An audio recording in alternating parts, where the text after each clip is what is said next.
O assunto 6, humor, aonde nós abordamos sobre instintos, pulsões, impulsos, padrões fixos de ação.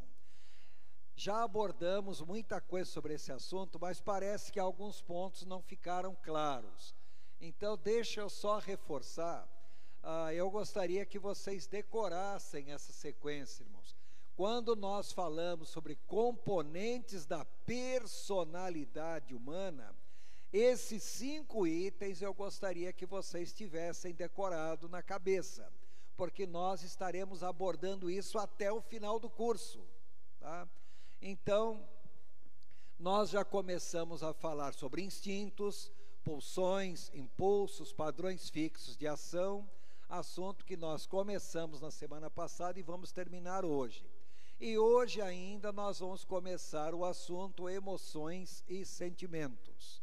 Então, eu gostaria que vocês tivessem esses 5 pontos decorados. Vocês vão ver o quanto isso vai ser importante mais para frente. Ficou claro isso a todos? Uma outra coisa também que eu gostaria de reforçar. Bom, aqui eu simplesmente coloquei o sistema nervoso central para vocês. Então, olhem ali em cor amarela, hipotálamo, tá? E olhe embaixo à direita do hipotálamo, aquela parte rosinha, escrito mesencéfalo, tá? É claro que eu não coloquei um desenho completo aí, deveria colocar metencéfalo, mielencéfalo e outras áreas mais da cabeça. Por quê? Porque essas áreas são as áreas responsáveis pela manutenção da vida. Em outras palavras, as áreas responsáveis pelos instintos. O que vem a ser instintos? São processos comportamentais ou processos mentais, nós já nascemos com eles e são eles que fazem com que vocês permaneçam vivos. Uma pessoa pode levar um tiro na cabeça e estourar toda aquela parte descrito lobo frontal, lobo parietal, lobo occipital. É claro que a pessoa vai ter um monte de falhas de comportamento, vai ter um monte de sequelas, mas se atingir aquela área onde está escrito mesencéfalo, hipotálamo, uma coisa assim, não adianta que a pessoa não sobrevive, tá? Porque são as áreas responsáveis pela manutenção da vida. São as áreas aonde estão depositados nossos instintos. Aí vocês vão falar, mas espera aí, essas áreas são áreas orgânicas que controlam os nossos instintos. E ao mesmo tempo nós estamos falando que instintos, emoções, etc., etc., são atribuições da alma humana. De fato, são atribuições da alma humana. O que eu quero que vocês entendam, que essa área hipotálamo, mesencéfalo e outras mais, só funcionam se a pessoa está viva. E nós já destacamos para vocês que alma é a própria vida da pessoa. Em outras palavras, essas áreas do sistema nervoso central, na realidade, elas são instrumentos da alma para a operação desses comportamentos que nós chamamos de instintos. Ficou claro isso? E parece que alguma coisa não ficou muito clara, pelo menos os questionamentos que eu recebi essa semana, eu preciso reforçar esse ponto de vista. Uma outra coisa também, entendam o seguinte, tá? Nós falamos que nós dividimos os instintos em grupos. Então, instintos são aqueles que mantêm a nossa vida como indivíduo e a nossa vida como espécie. Então, tanto o ser humano como os animais, e vocês não se esqueçam que o ser humano é um animal, tá? Nós somos o Homo sapiens sapiens, então somos uma espécie animal, não se compara às demais espécies animais, mas nós somos animais. Então, nós temos área que controla a respiração, que controla sede e fome, calor e conforto físico, atividade física, descanso e sono, sexo como forma de equilíbrio interno e reprodução.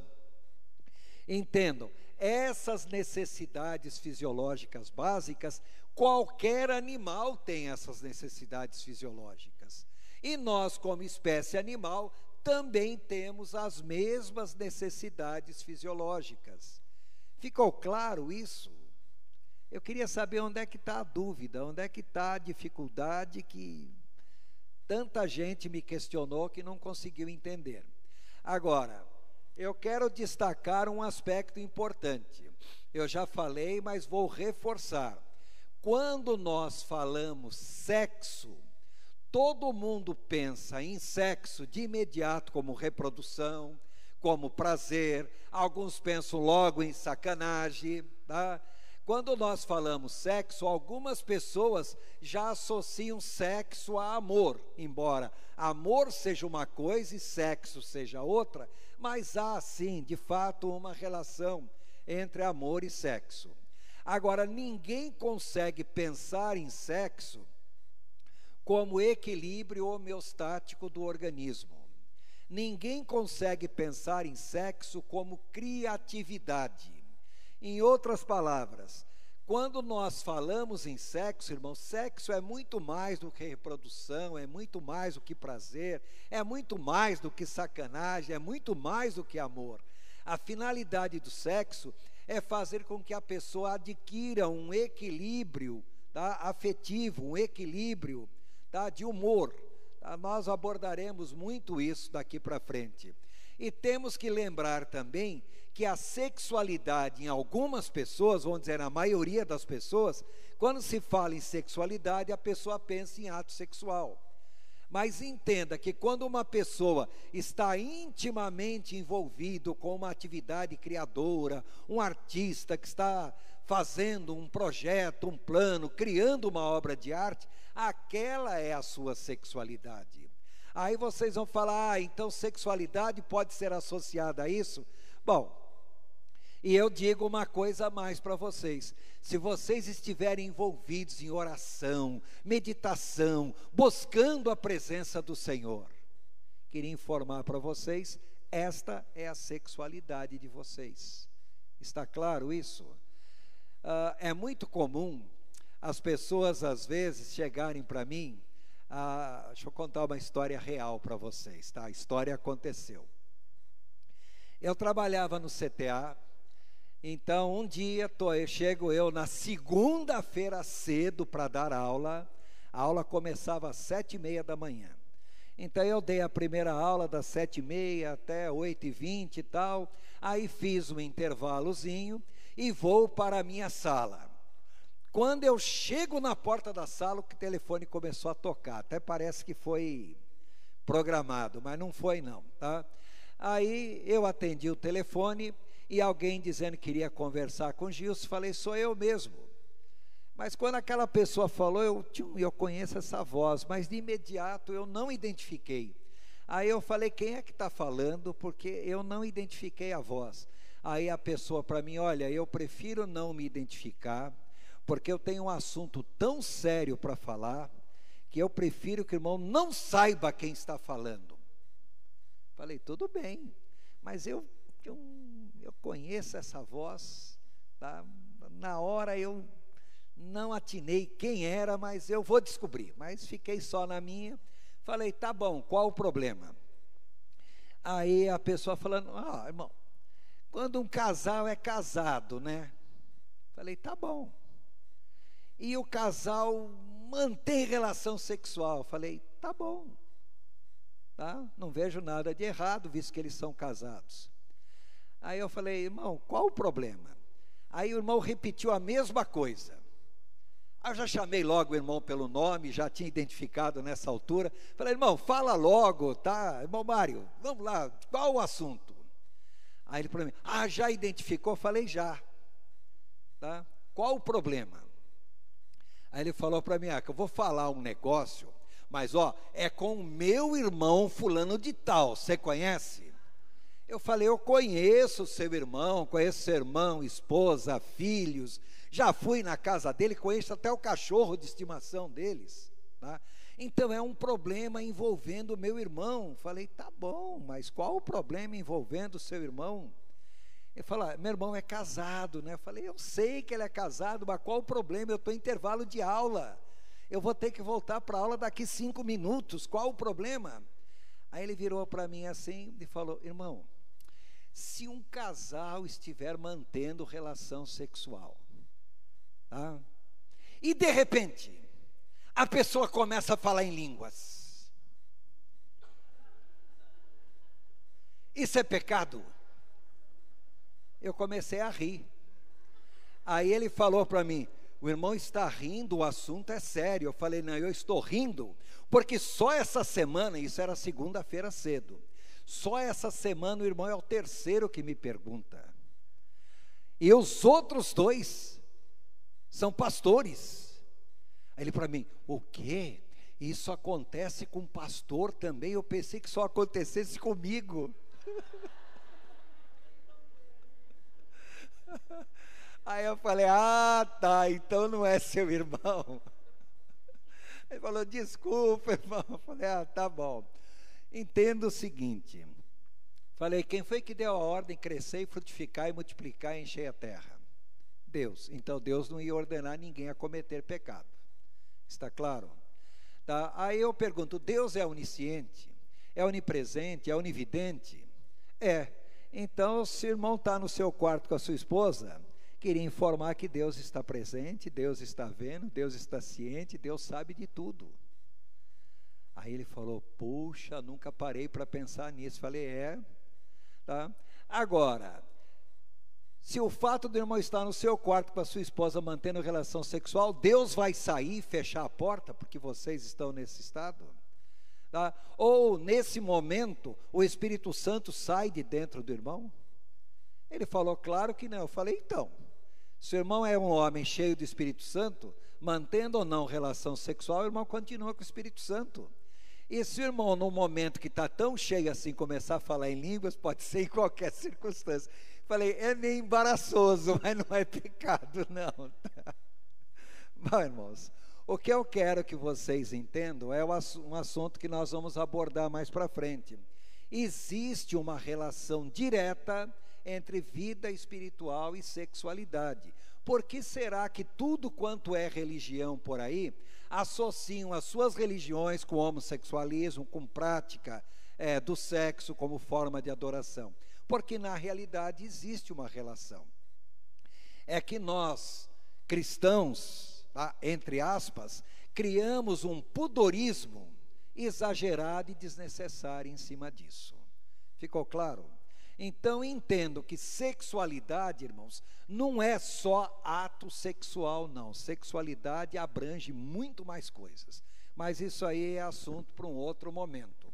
O que eu quero que vocês entendam nisso daí, as necessidades fisiológicas básicas existem em praticamente toda a espécie animal, inclusive na espécie animal humana. Ficou claro? Além disso, nós também temos as necessidades de segurança. Irmãos, os animais também gostam de sentir proteção? Os animais também gostam de buscar abrigo? Também, isso qualquer espécie animal. Agora, os animais têm noção de trabalho para adquirir bens? Os animais têm noção de segurança dos seus bens e propriedade? Os animais têm noção de moralidade e leis como forma de proteção pessoal e preservação da propriedade? Alguns animais têm sim, tá? Principalmente orangotango, chimpanzé, e em especial uma espécie de macaco, parece o chimpanzé, mas é um pouco menor que o chimpanzé, um macaco da Indonésia, chamado bonomo, é a espécie animal que tem a melhor noção de moralidade que existe. Eles têm padrões morais, por incrível que pareça. Falta muito pouco para eles chegarem a ser humano, viu? Aliás, em termos genéticos, a diferença entre nós e eles é menos de 1,5% de toda a carga genética, tá? Nós somos muito parecidos com eles e vice-versa. O que eu estou querendo que vocês entendam: necessidades de segurança os animais têm e nós também temos. Nós não temos, aliás, eles não têm exatamente no mesmo nível que nós, porque nós estamos num nível muito mais alto que eles. Ficou claro? Tudo isso ainda nós estamos falando naquela região mesencéfalo e a área de encéfalo de modo geral do cérebro, tá? Depois, observem o terceiro grupo, necessidades de relacionamentos sociais. Então, pertencimento, nós queremos pertencer a alguém, queremos que alguém pertença conosco, pertença a nós, a criação de vínculos. Então, observem que algumas pessoas são altamente sociais e outras pessoas não são sociais. E há uma relação direta entre criança que foi amamentada e sociabilidade. Quanto mais uma criança foi amamentada, mais sociável ela é. Entenda que amamentar não é a mãe colocar o seio na boca da criança e falar chupa. Irmãos, isso aí até o animal faz. Amamentar não é meramente dar o peito. Amamentar é dar a presença, dar o conforto, dar o carinho, é estar junto, é apertar a criança, é olhar nos olhos da criança, é falar com a criança enquanto a criança mama. Isso é amamentar. Porque, irmãos, a mulher ficava com a criança grudada no bico do seio, ela com a cara na televisão, será que ela está amamentando?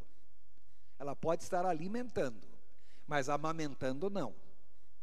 Ou a criança está mamando e a mãe discutindo, brigando com alguém, isso é amamentar? Não, a amamentação é o tempo da mãe com a criança, é o tempo em que a criança vai ter a mãe em exclusividade para ela. Então, crianças que são amamentadas, e de repente, o amamentada pode não ser o peito, pode ser uma mamadeira. Está claro? Então, crianças que são de fato amamentadas, em geral, são as pessoas mais fáceis de criar vínculos. E isso vai ter um efeito um dia no futuro, tá? Serão aquelas pessoas que serão mais fáceis de se relacionar, serão os melhores funcionários, as pessoas mais obedientes de modo geral, de mais fácil convívio. Há exceções? É claro que há exceções, irmãos. Toda regra tem exceção. E a regra que não tem exceção já é exceção da regra. Então, nós temos que entender que isso é um comportamento geral, a formação de vínculos. Muita gente fala o instinto materno. Não existe instinto materno. O que existe é a mãe suficientemente boa. A mulher, pelo simples fato de gerar, ninguém precisa ensinar nada para ela. O básico do que ela tem que saber para cuidar de uma criança, ela já sabe, tá? É claro, existem algumas mães desnaturadas, é óbvio que existe, mas eu estou falando da mulher normal, tá? Da mulher que de fato, uma vez que se propõe a ser mãe, vai ser mãe no sentido pleno da palavra, tá? Observem que toda pessoa vai criar relacionamentos primários, ou seja, relacionamento direto com a família, os relacionamentos secundários, demais parentes, amigos, etc, etc, grupos sociais e assim vai, tá? E observe uma coisa que eu coloquei ali, busca de parceiros afetivos e sexuais. Agora eu não estou falando sexo como reprodução.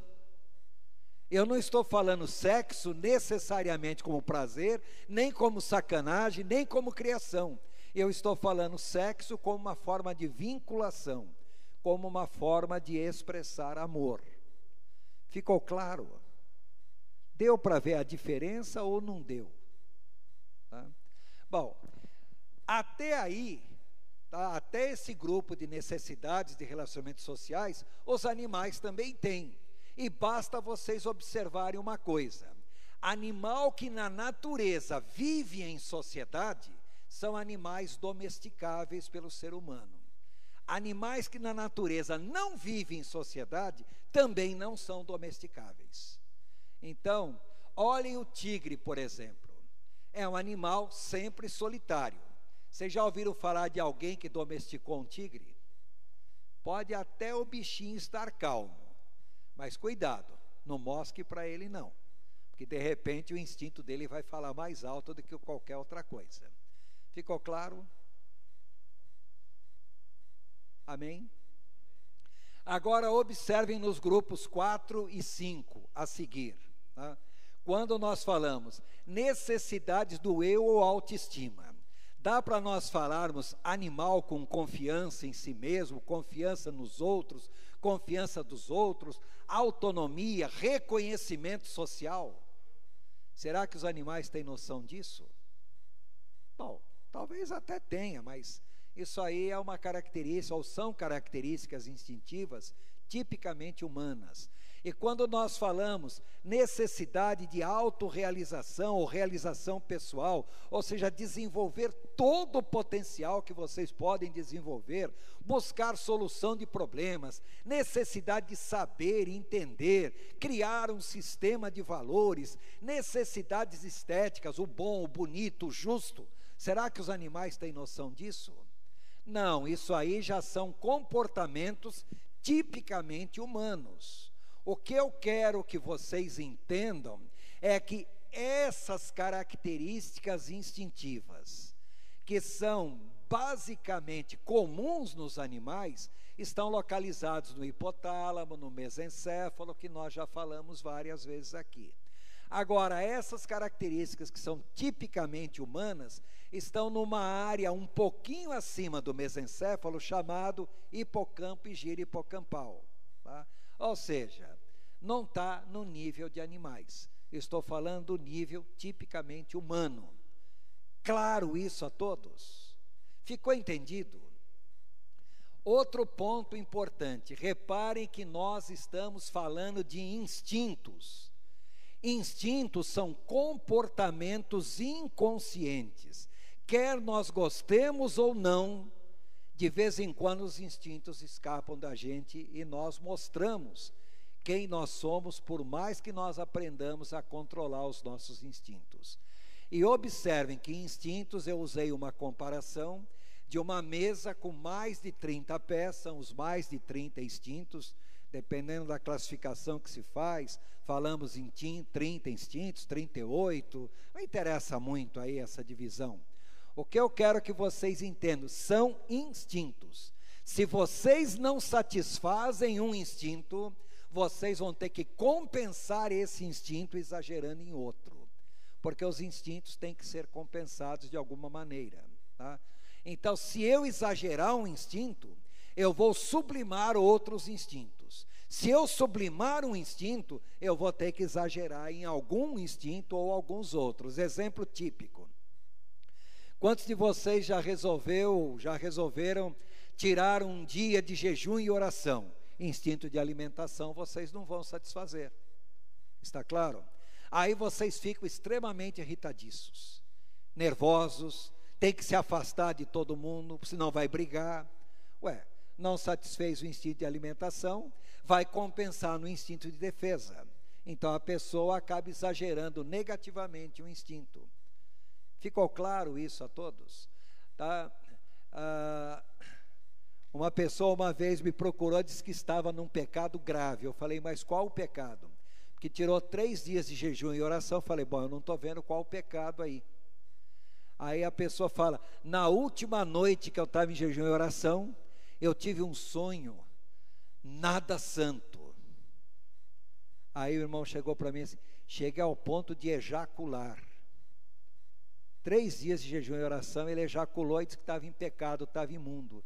Falei, irmão, sinto muito informar, mas isso aconteceu com você porque você é uma pessoa perfeitamente normal. Tá? Quer dizer, se o instinto não é satisfeito, alguma coisa tem que ser compensado. O problema é que a pessoa pode compensar esse instinto não satisfeito de maneiras absurdas. Um exemplo, quando nós falamos em sexualidade normal, tá? Aí de repente a pessoa não tem uma vida sexual normal, por algum motivo, vai se entregar à depravação, à masturbação e um monte de outras coisas, tá? Ou seja, uma sexualidade exagerada, ou anormal, ou errada, ou seja lá o que for. Por quê? Porque isso é um comportamento instintivo. Ficou claro agora para todos? Irmãos, a quantidade de perguntas que me fizeram, eu falei, olha, eu não vou ficar respondendo individualmente, eu prefiro dar uma resposta geral para todo mundo. Ficou entendido?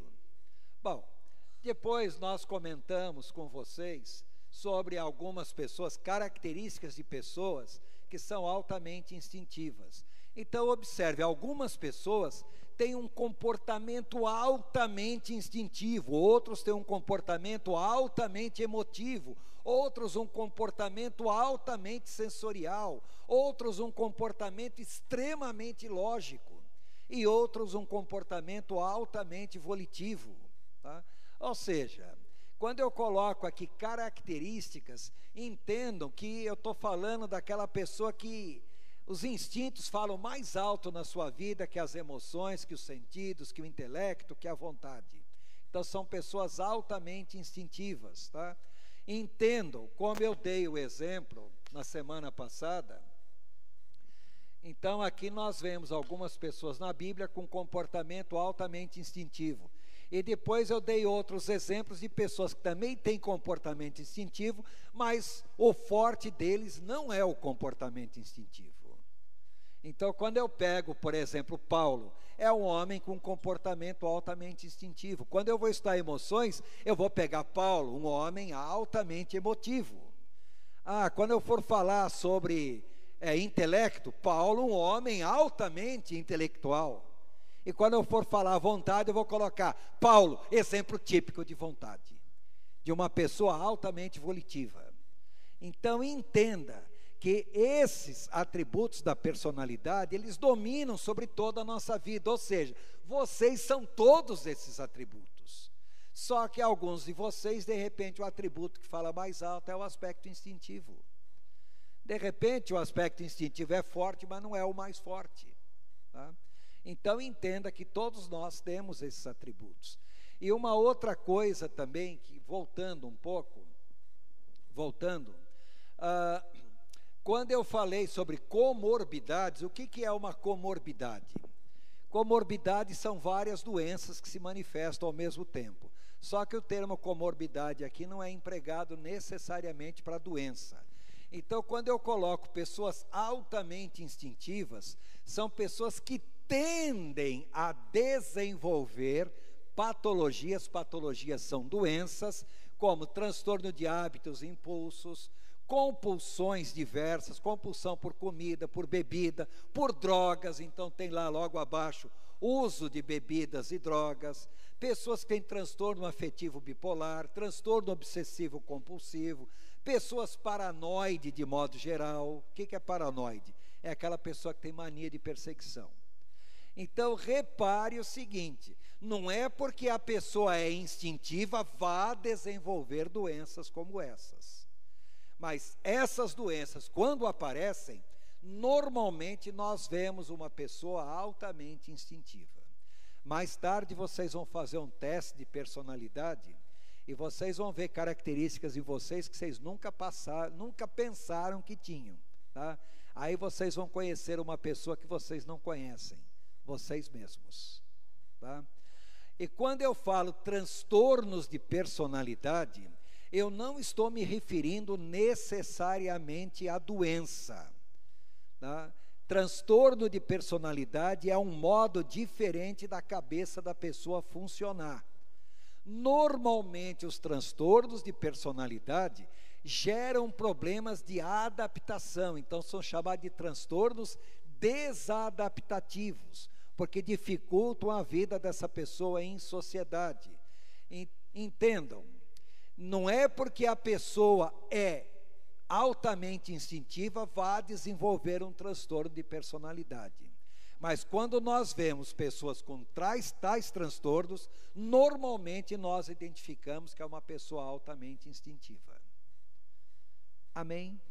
Ficou entendido? Irmãos, isso foi assunto que nós abordamos na semana passada, mas pela quantidade de perguntas que me fizeram, eu até respondia. Depois eu vi que eram perguntas repetitivas, falei, deixa eu parar, responder tudo de uma vez só, que é mais fácil do que ficar repetindo individualmente, um por um, tá? Até esse ponto, perguntas? Sim?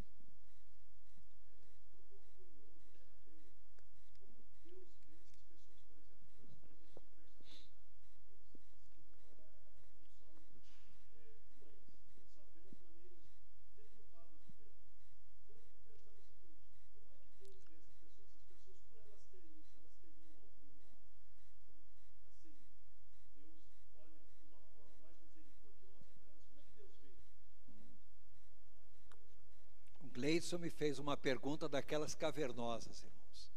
Uma pessoa que tem um transtorno desse tipo, como Deus vê essa pessoa, se vê a pessoa de uma maneira mais misericordiosa ou não? Bom, aí nós vamos ver que existem transtornos de personalidade que dificultam em muito uma vida espiritual sadia para a pessoa.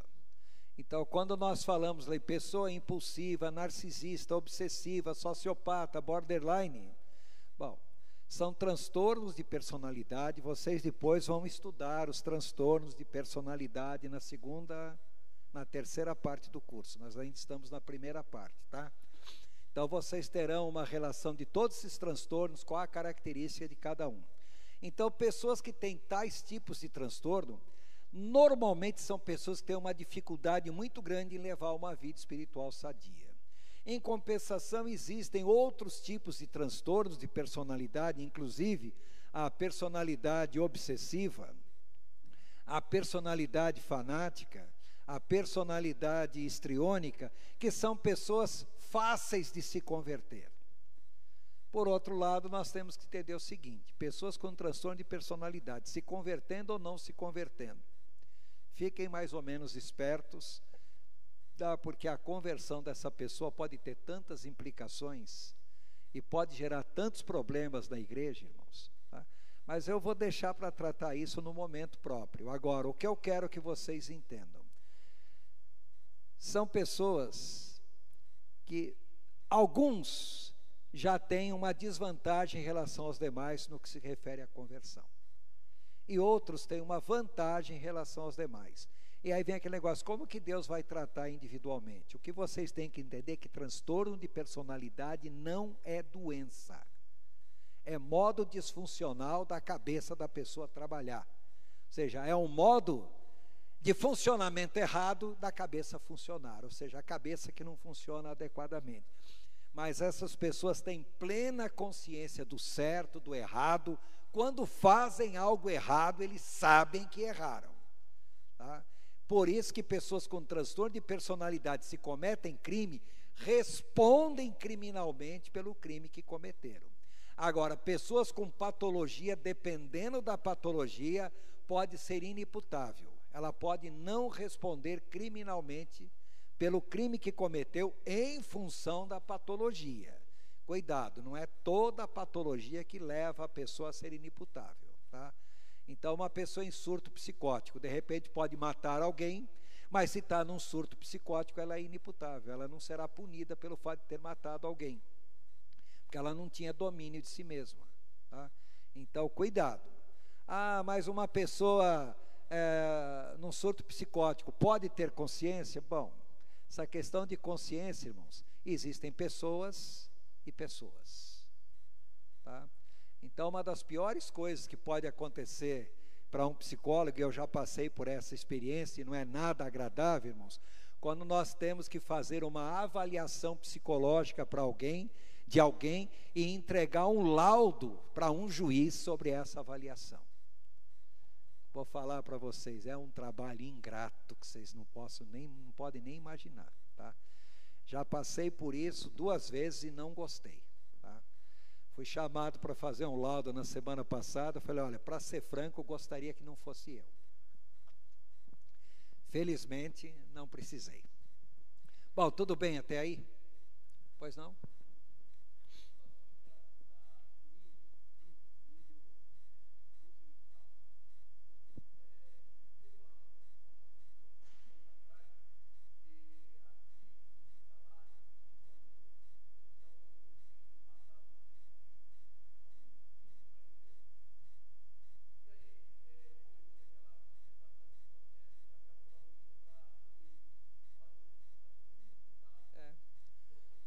O índio que não é culturado, que não vive no convívio com o homem branco, que não conhece os padrões morais do homem branco, vive na própria sociedade dele, segundo a cultura dele, ele não é punido se porventura venha matar alguém.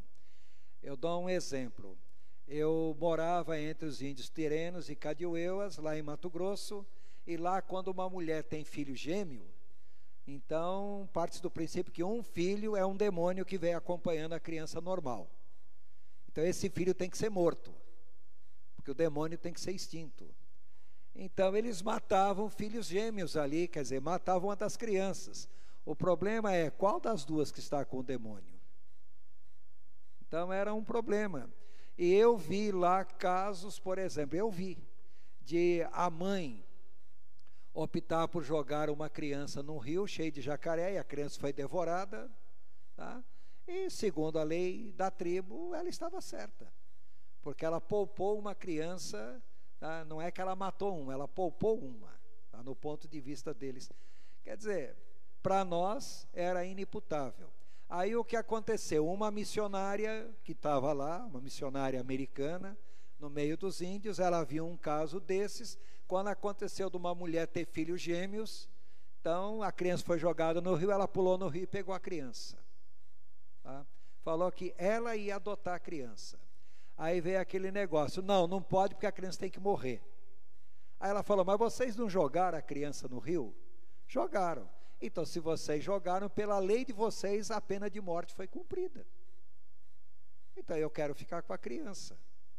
Bom, ela pode ficar com a criança, desde que ela sumisse da tribo e nunca mais voltasse. E ela foi embora com a criança. Quer dizer, uma criança que não vai crescer no meio da cultura daquele grupo, né? Então, lá os índios Cadiueuas, tá? Eles, quando eu era criança, eles ainda eram canibais. Hoje não são mais não, tá? Mas na época que eu era criança, eles ainda gostavam do canibalismo. E eles, o prato preferido deles eram os índios terenos, tá? Agora, quando tinha aquela brigaiada lá, o Cadiueua mesmo, mataram o tereno. O Cadiueua está errado? Não, porque é a cultura dele. E o tereno, quando se defende, mata o Cadiueua, ele está errado? Não, porque ele está se defendendo, é a cultura deles, tá? Então, entenda, irmãos, que esse negócio de valores culturais, isso varia muito, um monte de coisa. E as leis do Brasil consideram pessoas débeis mentais, pessoas oligofrênicas, né? Débil mental é um termo meio esquisito, oligofrênica é um termo mais técnico. Então, pessoas oligofrênicas, pessoas em surtos psicóticos, índios não aculturados com o padrão da cultura do homem branco, eles são considerados inimputáveis. Eles não são punidos por crimes que porventura venham a cometer. Ficou claro? Sim ou não? Então, podemos encerrar esse assunto? Então, irmãos, observem um ponto extremamente importante agora.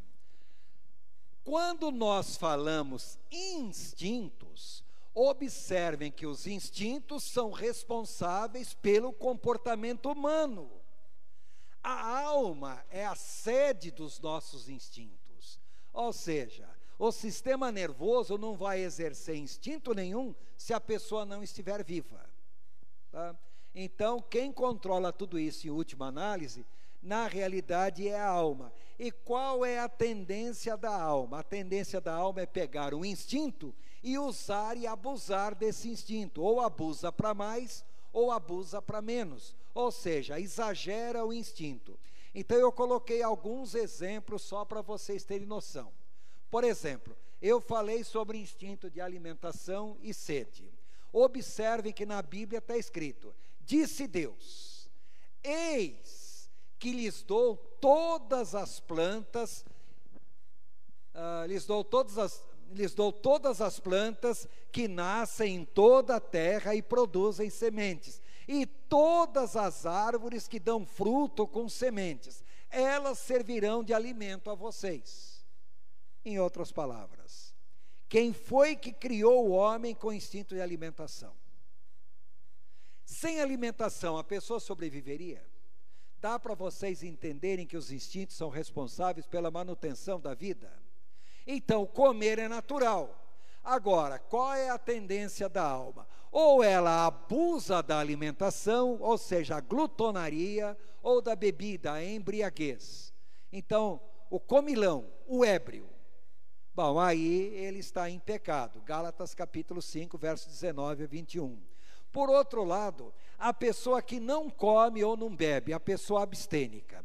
Então, 1 Timóteo capítulo 4, verso 1 a 5, exemplo típico, por favor, não me interpretem mal. Eu sei que chega na Semana Santa, muita gente não come carne, porque se comer carne está cometendo pecado. Pergunta, está cometendo pecado? Está cometendo pecado quem não come a carne, alegando que não pode comer porque é Semana Santa. Porque em 1 Timóteo 4 diz que ensinar a abstinência de alimento é doutrina de demônio. Em outras palavras, querem comer carne, comam. Não querem comer carne, não comam. Mas não aleguem motivos religiosos para comer ou deixar de comer. O que vocês podem comer ou não podem comer, não é em função de religião.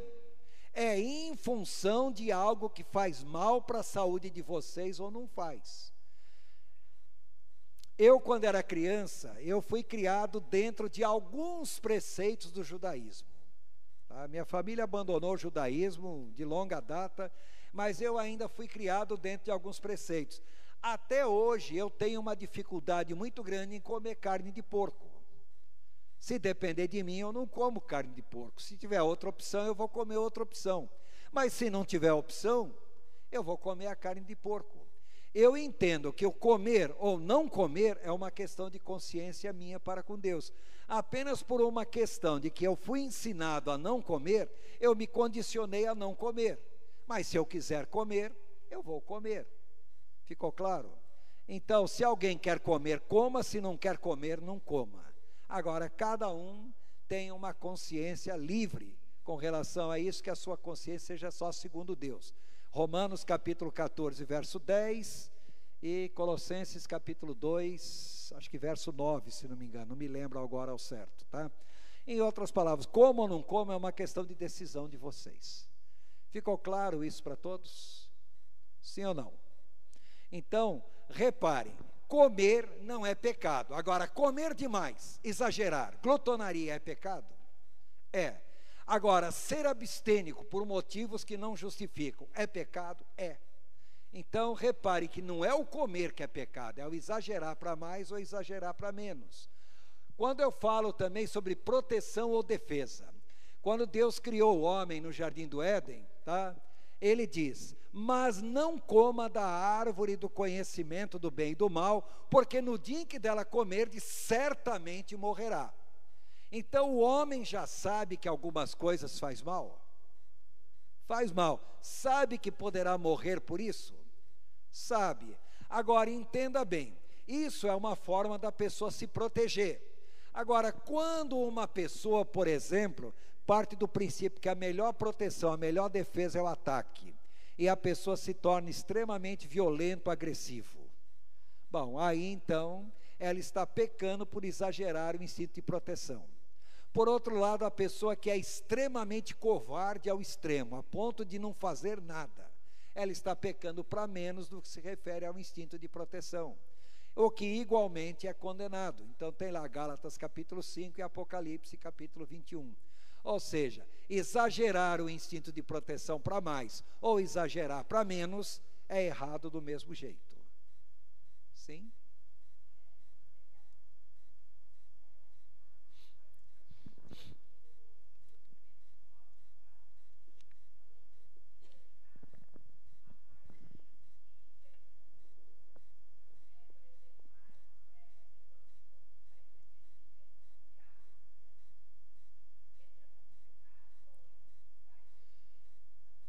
Não, jejum é uma dedicação que a pessoa está fazendo ao Senhor.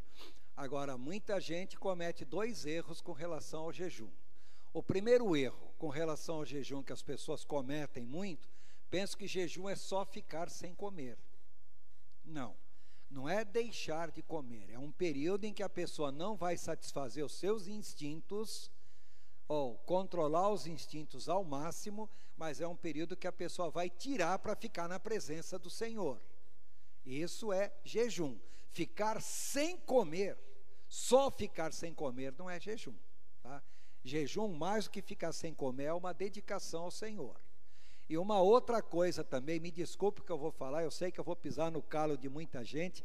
Irmãos, quando a pessoa fala jejum de café, jejum de doce, jejum de televisão, jejum de mídias sociais. Me desculpem dizer, isso é uma blasfêmia. Isso não tem fundamento bíblico. Quando uma pessoa vem falar esse tipo de assunto comigo, eu falo, isso é palhaçada. É brincar com coisa séria. Tá? Eu sei que muitos de vocês estão condicionados. Jejum de doce, tudo bem. Tá? Jejum de, sei lá, nossa televisão durante uma semana. Irmãos, me desculpem. Isso não é jejum, coisa nenhuma. Isso aí é brincadeira com coisas que deveriam ser levadas em consideração. Desculpa, irmãos, para mim isso é palhaçada, tá? Desculpa, não tem outro termo para empregar. Eu sei que muita gente agora ficou ofendida comigo, porque eu sei de alguns jejuns praticados por aí, mas isso para mim é palhaçada. Jejum. A Bíblia só ensina jejum de alimento, jejum parcial e jejum total. Se eu falar jejum, é deixar de comer, mas não é deixar de beber água. Se eu falar jejum total, é deixar de comer e deixar de beber água também. Está claro? E uma outra coisa, irmãos, jejum das 6 a meio-dia. Irmãos, jejum na Bíblia começa a partir do momento que vocês vão dormir até o final do dia seguinte. Então não tem jejum de meio-dia na Bíblia não, tá? Então jejum é 24 horas. Tudo bem? Desculpa, tá? Porque eu sei que tem algumas práticas aí meio estranhas, e vou falar uma coisa para vocês por experiência própria. Irmãos, ficar um dia de jejum é difícil. Ficar 2 dias de jejum é terrível. Agora, ficar 3 dias de jejum, cuidado, porque de repente a fome realmente passa. Aí vocês vão falar, fiquei 3 dias, dá para ficar 4, 5, dá sim, tá? Só que vocês começam a perder muito no organismo. Pode observar a quantidade de urina de vocês, como diminui, como fica amarela, mais toxina. Pode reparar a fraqueza, um monte de coisa. E a pessoa, vou ficar bastante tempo. Dá para ficar? Dá sim. Tá? Agora, cuidado que isso pode causar lesões no organismo que podem ser irreversíveis. Mas se a pessoa estiver na presença do Senhor, dá para ficar bastante tempo? Dá. Não recomendo que fique. Quando muito, 2 dias, tá? Mas dá para ficar 3 dias? Dá, porque eu sobrevivi 3 dias mais de uma vez, tá? Agora, digo uma coisa para vocês, não recomendo não, tá? Mas isso aí é uma questão muito de ponto de vista. Mas voltando aqui, então observe que eu coloquei instinto de alimentação, coloquei agora instinto de proteção, observe agora instinto de aquisição ou propriedade. Quando Deus criou o homem no jardim do Éden, tomou, pois, o Senhor Deus o homem e o pôs no jardim do Éden para o lavrar e guardar. Ou seja, era para trabalhar no jardim do Éden. A palavra trabalhar vem do latim tripalium, porque tripalium quer dizer tortura, né? Porque antigamente só trabalhavam os prisioneiros, escravos, né? As pessoas nobres não trabalhavam. Mas, na realidade, trabalhar é uma bênção, irmãos. Agora, quando a pessoa é um vagabundo profissional, uma vadiagem generalizada, ela está pecando para menos contra o instinto de aquisição, o instinto de trabalhar. Por outro lado, quando uma pessoa fica cobiçando a coisa dos outros, e já que ela não quer trabalhar, ela vai roubar, tá? Vai furtar. Então ela está exagerando para mais no que se refere ao instinto de aquisição. Então entendam que nenhum instinto é pecado. O pecado é exagerar para mais ou exagerar para menos. Tá? Quando eu falo também sobre instinto de domínio ou submissão, ou que leva uma pessoa a se sujeitar à autoridade dos outros, ou querer que outros se sujeitem à autoridade dela. Exemplo, Gênesis capítulo 1, verso 26, aonde diz: então disse Deus, façamos o homem à nossa imagem, conforme a nossa semelhança. Domine ele sobre os peixes do mar, sobre as aves do céu, sobre todos os pequenos animais que se movem rente ao chão. Tá? Então observe, querer ter domínio, querer ter autoridade, se sujeitar à autoridade de alguém, isso é instinto de domínio, nós já nascemos com essa capacidade.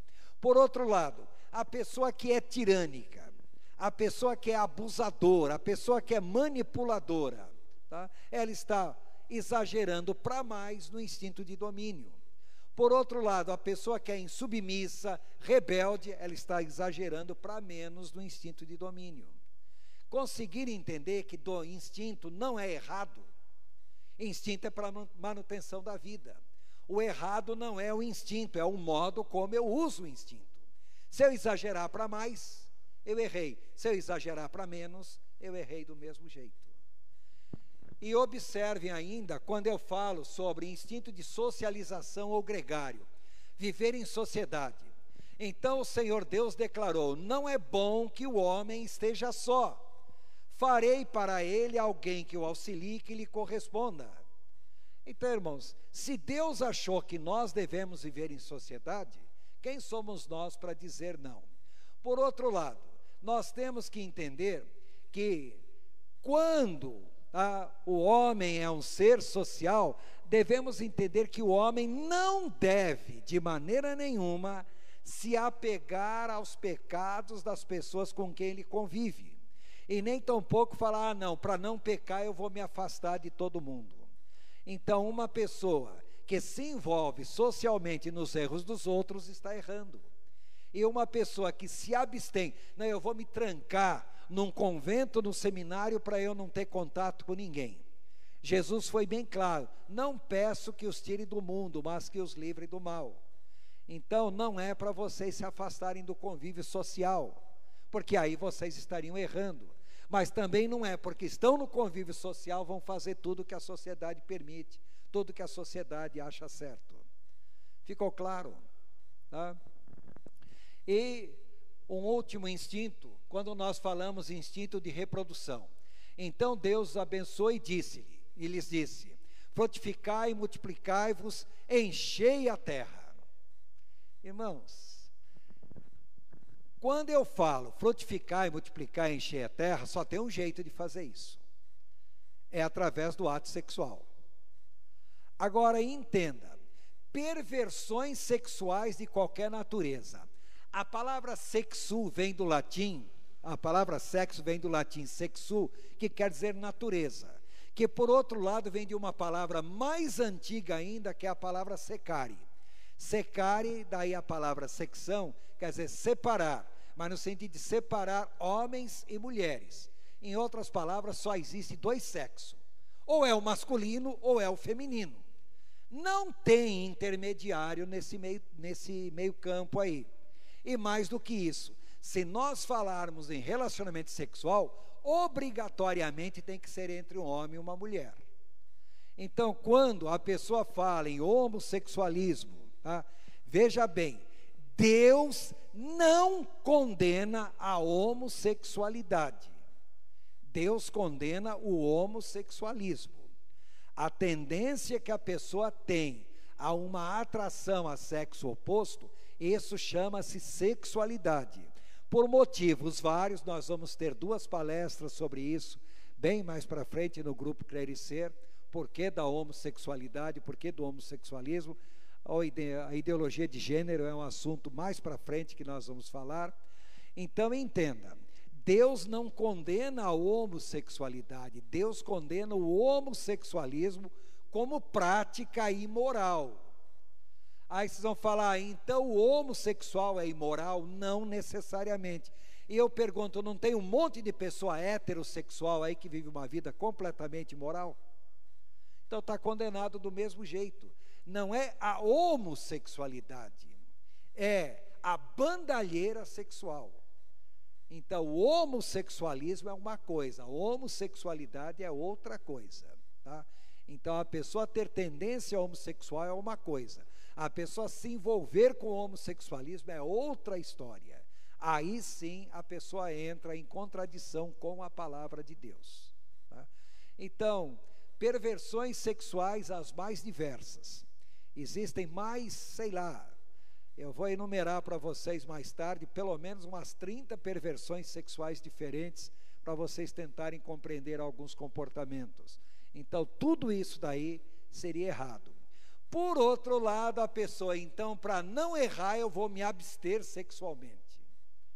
Bom, se a pessoa vai se abster sexualmente, então não case. Porque se casar, o relacionamento sexual não é opção, é obrigação.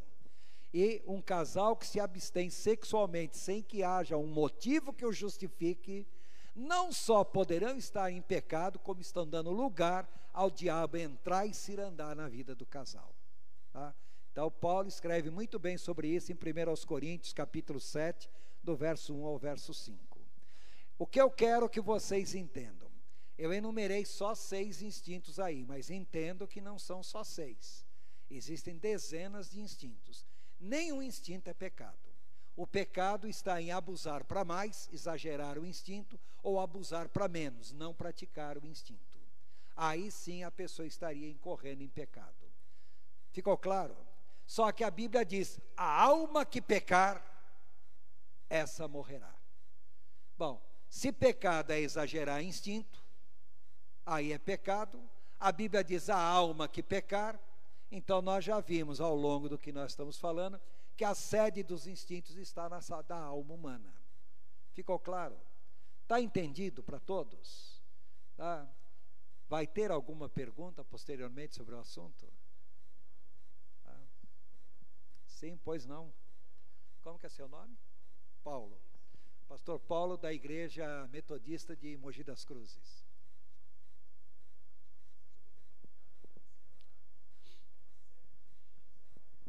Como? Sim.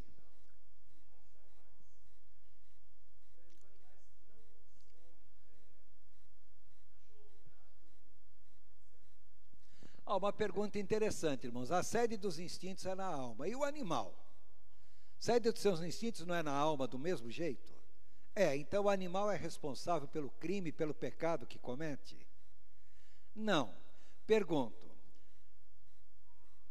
Animal tem espírito? Não, espírito é uma qualidade tipicamente humana. Então o que é espírito? Sede dos padrões morais, sede de comunhão com Deus. Eclesiastes 3:21. Morrendo o animal, cessa a sua alma. Quando o animal morre, a alma do animal acaba. Então, irmãos, uma vez eu estava ouvindo um programa de rádio, estou eu dirigindo, tá? Vindo lá de Minas, para cá, longe toda a vida, cansado, liguei um programa de rádio para ver se me distraía um pouco, aí uma missionária lá do Rio de Janeiro, falando que todos nós salvos um dia vamos morar no céu, quando Jesus vier buscar a sua igreja, vai levar todos os que creem em Jesus. Falei, amém, também creio nisso. Vai levar também todos os bois, cachorro, gato, cavalo. Falei, opa, essa doutrina de Jerico, ela tirou da onde? Só pode ser doutrina de Jerico. Aí ela falou, porque isso está na Bíblia? Falei, opa, quero saber aonde está na Bíblia. Aí ela abre lá no livro de Sofonias e começa quando Deus diz, arrebatarei de vós todos os vossos animais nos vossos currais e assim por diante. Falei, pela madrugada, olha o contexto. Deus vai punir o povo de Israel pelo seu pecado e fazer com que eles passem fome. Quando fala, arrebatarei os seus animais, tirarei o seu gado como fonte de sustento. Não é arrebatar para morar no céu, não, irmãos. E ela fez disso uma doutrina, que quando nós formos morar no céu, nós teremos nosso cachorro de estimação, gato de estimação, assim por diante. Tá, irmãos? Irmãos, sinceramente, tá? Como é que alguém pode criar uma doutrina em cima disso? Mas muita gente crê nisso. Agora, entenda, os animais não têm espírito, animais têm corpo e alma. Deixa eu adiantar um pouquinho o nosso assunto, já que a questão foi levantada. Então eu gosto de complicar as coisas, irmãos, tá? É o meu lado sádico, tá? Então, irmãos, animais têm corpo e alma. Morrendo o animal, cessa a alma, seu corpo vai virar pó. Morrendo o homem, o corpo vai para a sepultura e vai virar pó. O espírito vai para Deus. A alma do homem, aí tem uma diferença. Se o homem é salvo ou se o homem não é salvo. A alma do salvo, tá, vai ao encontro de Jesus. A alma do ímpio vai para o Hades ou Seol, onde ficará esperando o dia do juízo final. Tá? Quando a igreja for arrebatada, Jesus, ele quer o homem na íntegra, corpo, alma e espírito, o salvo.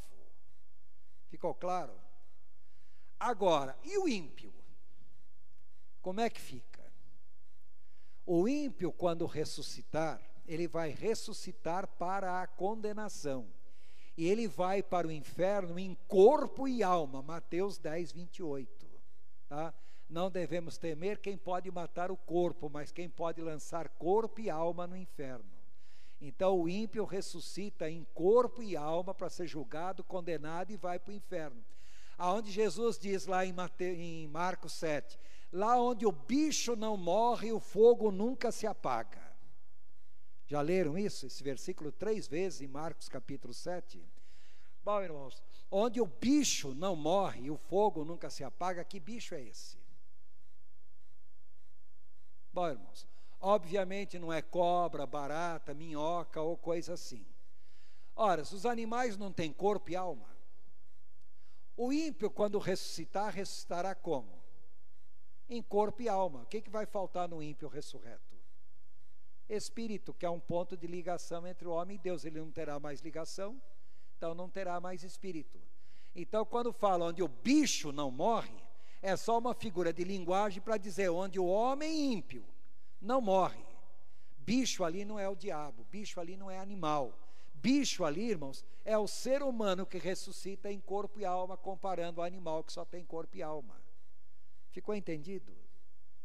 Compliquei a sua resposta? Tá joia? Ficou entendido, irmãos? Bom, o que eu quero que vocês entendam, então, que instinto nenhum é pecado.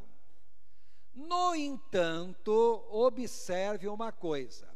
Nós apresentamos aqui uma relação entre o abuso, o descontrole dos instintos e o pecado. Então, o pecado é abusar de um instinto para mais ou para menos.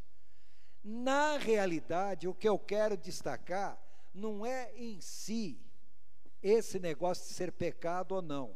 O que eu quero destacar é o seguinte: finalidade dos instintos é fazer com que vocês vivam, com que vocês sobrevivam. Só que o instinto exagerado para mais ou para menos cria dificuldades de adaptação ao convívio social. Então, uma pessoa exagerada na glutonaria, exagerada no sexo, tanto para mais como para menos, exagerada em bebida, para mais ou para menos, na realidade, essa pessoa vai ter dificuldades de conviver em sociedade. Então, normalmente, quando uma pessoa busca aconselhamento da gente na igreja, ou busca uma terapia, irmãos, a pessoa não está buscando problema porque eu tenho um instinto exagerado nisso ou naquilo. Ela está buscando aconselhamento, uma terapia, por quê? Porque eu estou em dificuldade de conviver com tal pessoa, porque eu tenho dificuldade de controlar certos comportamentos meus diante dos outros. Aí nós vamos ver o que são essas dificuldades. Exageros instintivos, para mais ou para menos. E lembrar que alguns desses exageros podem se tornar tão repetitivos que nós chamamos de compulsão. Então, o que é compulsão? É um comportamento repetitivo. Então, quando nós falamos em compulsão sexual, compulsão por bebida, compulsão por comida, certos comportamentos são altamente compulsivos, existem vários tipos de compulsões. Posteriormente, nós vamos falar sobre transtorno obsessivo compulsivo. Então, compulsão são comportamentos repetitivos, sobre os quais muitas vezes a pessoa não tem controle, porque não tem controle, outras vezes não tem controle, porque não quer ter controle, só que essas compulsões geram problemas de relacionamento. Tá? Então, tente imaginar, irmãos, uma pessoa que seja agressiva. Normalmente ela tem uma compulsão por agressividade. Então, não é uma questão de chegar e falar, você não pode ser agressivo. É uma questão de ensinar essa pessoa a identificar suas compulsões e aprender a controlar as compulsões.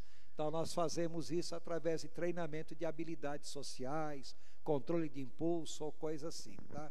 Mas isso aí é assunto já quase para o final do curso. Então, entenda, Um exagero dos instintos para mais ou para menos dificulta o convívio social. Dependendo desse exagero, se for repetitivo, ele passa a ter o nome de compulsão. Tá? E a conclusão: os instintos são responsáveis diretos pela maioria dos nossos comportamentos. Eu vou disponibilizar para vocês, aliás, eu até já disponibilizei um artigo, Somos Todos Animais, não disponibilizei? Leram? Tá?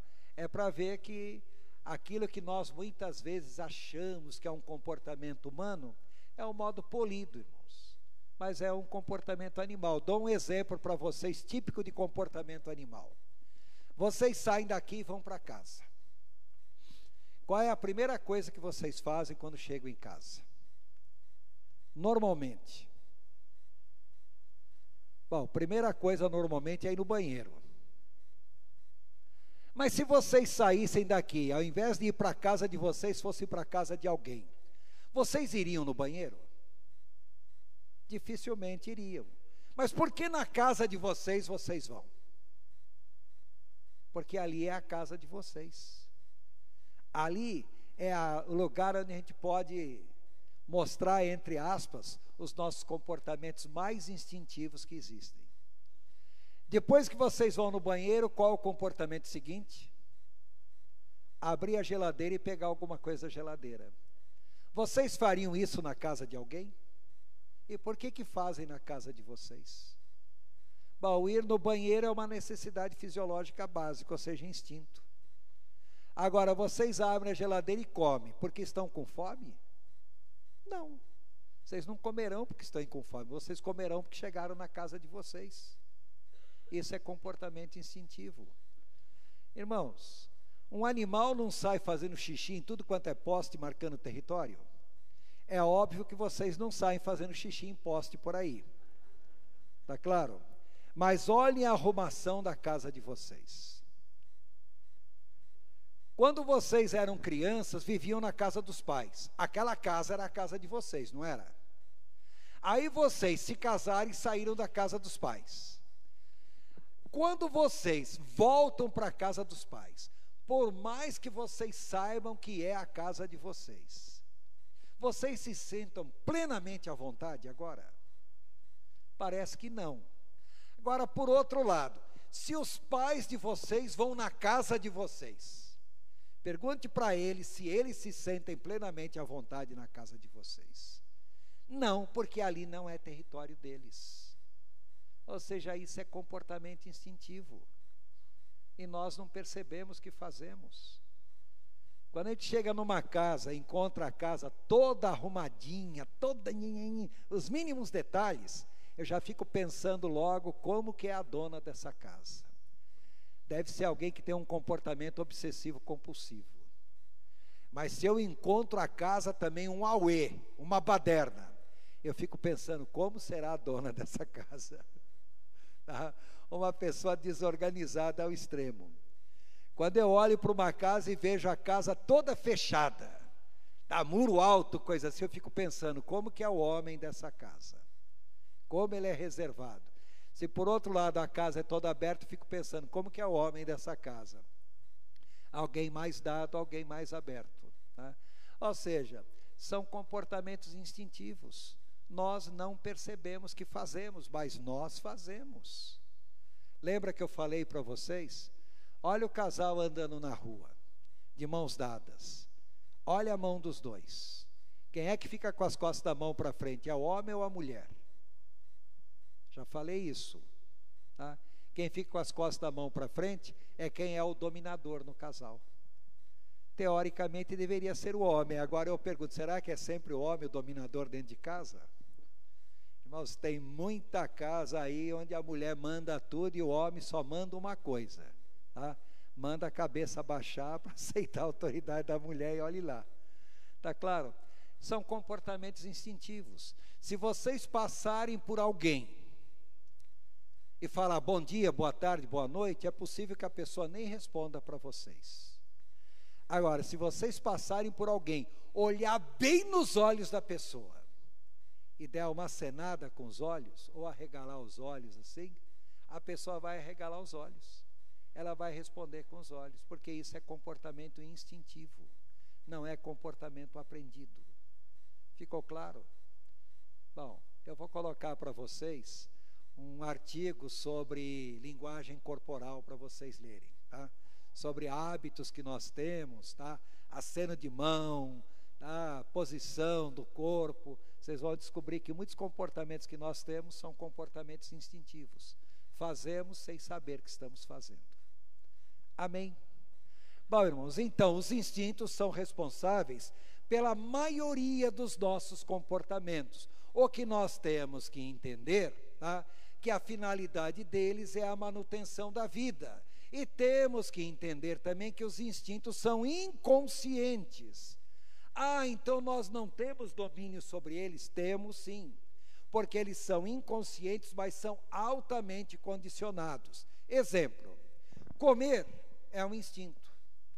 Agora, se vocês vão usar garfo, se vão usar colher, se vão usar o palitinho, espera aí, isso é instinto? Isso simplesmente é cultura, é algo aprendido. O instinto é alimentar. Agora, usar o garfo, faca, colher, levar a comida à boca, levar a boca à comida, meter a mão no prato, sei lá, tudo isso aí é altamente cultural.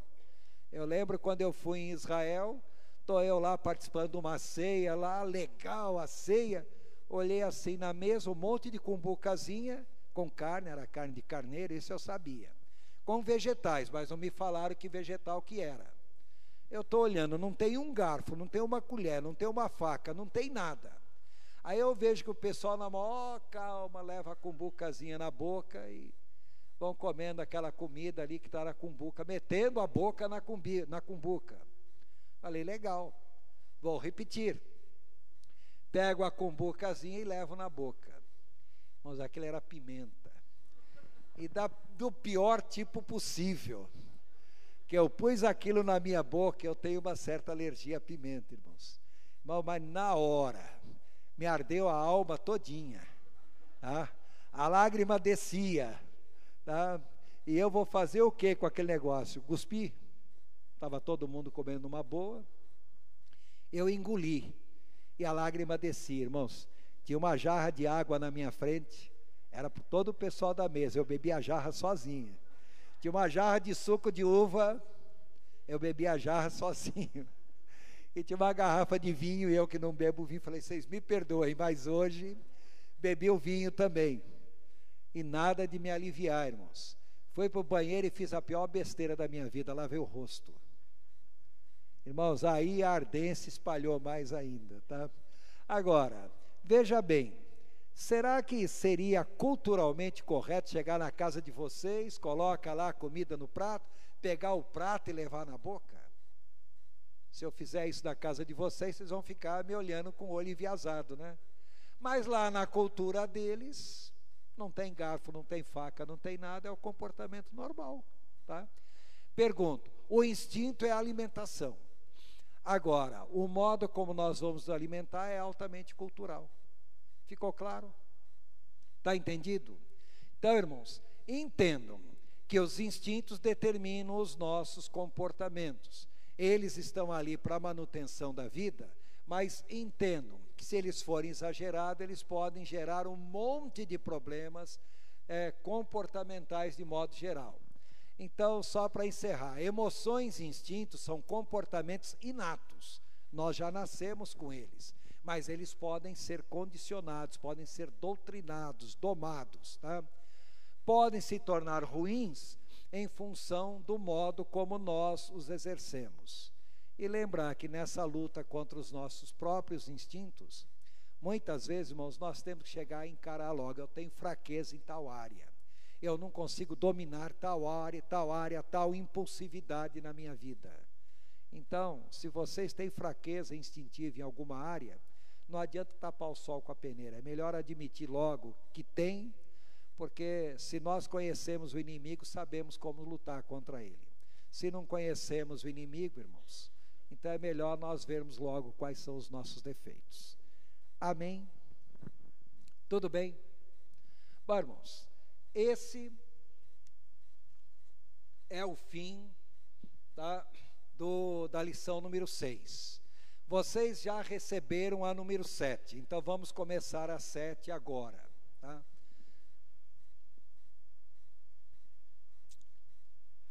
Então, lembrando que terminamos a 6, vamos começar a 7. Na quinta-feira nós vamos falar a 5, tá?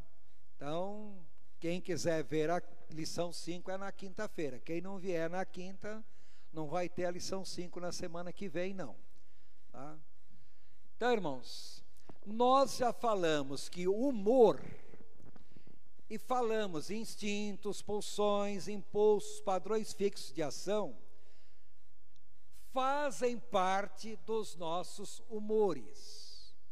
E agora nós vamos falar a respeito de emoções e sentimentos que também fazem parte do grupo dos humores. Lembrar que os instintos são responsáveis pela manutenção da vida. Agora, as emoções e os sentidos são comportamentos responsáveis pela reação aos estímulos provocados pelo meio ambiente. Ou seja, o meio onde nós vivemos vai atuar sobre nós, provocando o chamado estímulo iniciador ou estímulo motivador, e nós vamos responder a esse estímulo do meio ambiente. Nós respondemos através das emoções e dos sentimentos. Até aí é fácil. Difícil para as pessoas é entender a diferença entre emoção e sentimento. Entender a diferença entre humor e afeto. Então, lembrar que quando eu falo humor, eu estou me referindo aos instintos, estou me referindo às emoções, aos sentidos, tudo isso faz parte do humor. Ficou claro? Quando o humor altera o nosso comportamento, aí nós falamos que é um afeto. Então, o que é o afeto? É um humor exagerado. E o que é um humor exagerado? Pode ser um instinto, pode ser uma emoção, pode ser um sentido, um sentimento. Ficou claro? Então, observem a respeito disso. Um texto, irmãos, eu confesso para vocês que eu encontrei na internet tantas pessoas se arrolando como sendo o autor dessa frase, que eu não sei quem é o autor da frase. Tá? Tem diversas pessoas que citam a frase e colocam o seu nome lá. Então, não acredito que todo mundo teve a mesma inspiração de ser o autor da mesma frase. Então, eu coloquei como autor desconhecido. Tá? Há momentos na vida em que se deveria calar e deixar que o silêncio falasse ao coração. Porque há sentimentos que a linguagem não expressa. Todo sentimento tem que ser expresso por linguagem. Mas tem certos sentimentos que a linguagem não expressa. E há emoções que as palavras não sabem traduzir. E, de fato, muitas emoções nós não conseguimos colocar em palavras. E é isso que nós vamos ver agora. Então, nós já falamos sobre os componentes psicológicos da personalidade, já estudamos a respeito dos instintos, impulsos, pulsões, padrões fixos de ação, e agora nós estaremos falando especificamente sobre as emoções e sentimentos. Observem que há uma relação direta entre emoções e sentimentos e instintos, impulsos, pulsões, tá? Todos são chamados genericamente de humores, de humor. Tudo bem até aí? Bom, posteriormente nós vamos ver alguma coisa a respeito dos sentidos e percepções, depois vamos ver sobre intelecto e cognições, e depois vamos ver, por último, tá, a respeito da vontade, tá, as atitudes, motivações, ações, reações, hábitos, vícios, manias. Tudo isso aí nós vamos ver na vontade, em outro momento. Então, hoje, especificamente, o que eu quero que vocês entendam. A palavra emoção vem do latim emovere. Ex, o E inicial, é a abreviatura de ex, quer dizer para fora. E movere quer dizer mover, movimentar, mudar, tá? Remover, impulsionar, lançar, agitar. Então, o que é, por definição, a emoção em si? O que vem a ser uma emoção? Emoções são processos mentais. Reparem que eu coloquei emoções no plural, porque uma emoção nunca vem sozinha, ela sempre vem associada a outras emoções e a sentimentos, tá? Então, emoções são processos mentais avaliativos. Por que avaliativos? Porque nos levam a uma ação imediata. Normalmente as emoções são inconscientes, aliás, elas sempre são conscientes. Com uma questão de treino, nós podemos ter controle das nossas emoções. Mas elas produzem profundas alterações em todo o modo de pensar, ou seja, nos processos cognitivos, quer sejam conscientes ou inconscientes. Ou seja, emoções são inconscientes, mas as emoções mudam o modo de vocês pensarem. O interessante é o modo de vocês pensarem mudar as emoções. Mas até nós chegarmos nesse ponto, há uma diferença muito grande. E na realidade, por que emoções? Porque emoção quer dizer mover para fora. Porque algo do meio ambiente atuou sobre nós e nós vamos reagir, mostrando um comportamento para fora de como esse algo do meio ambiente atuou sobre nós. Daí, mover para fora, ou seja, algo do meio ambiente atuou e nós vamos responder ao meio ambiente como esse algo do meio ambiente atuou sobre nós. Daí o nome emoção. Então, emoção é um modo da pessoa reagir a um estímulo externo. Tá? O termo técnico é estímulo eliciador. Não preciso decorar o nome não, mas é só para vocês saberem. Agora, o que vem a ser sentimento? A palavra sentimento vem do latim sentimentum, onde sentire quer dizer sentir, sensação, percepção mental, ou seja, os sentimentos de modo geral são conscientes. Ao contrário das emoções que são inconscientes, os sentimentos são conscientes. E o sufixo mentum designa uma ação que é resultado de uma ação. Então, uma ação sobre nós vai produzir uma ação, tá? Então, o que é sentimento? É uma ação normalmente consciente, resultante de uma outra ação. Já vamos ver quem é essa outra ação. Então, enquanto que a emoção é um processo mental geralmente inconsciente, o sentimento é a percepção consciente dessa emoção. Bom, ficou confuso, mas vocês vão ver que é fácil de entender, tá? Em outras palavras, quase toda a emoção, aliás, toda a emoção, quando surge, é inconsciente.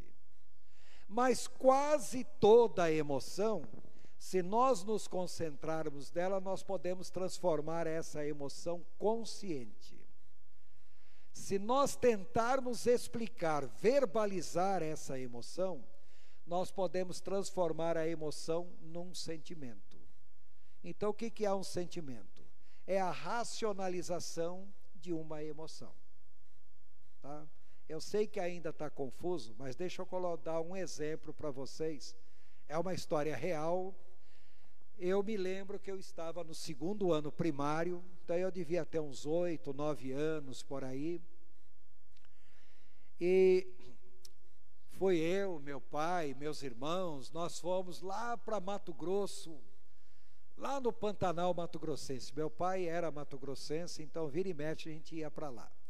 Então estávamos nós no Pantanal Mato Grossense e quase todo dia à tarde nós íamos nadar no rio, quase todo dia, nem todo dia, tá?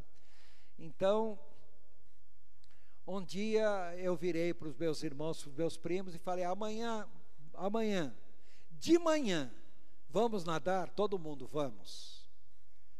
Naquela noite choveu, mas choveu, caiu um toró, um pé d'água que vocês nem imaginam.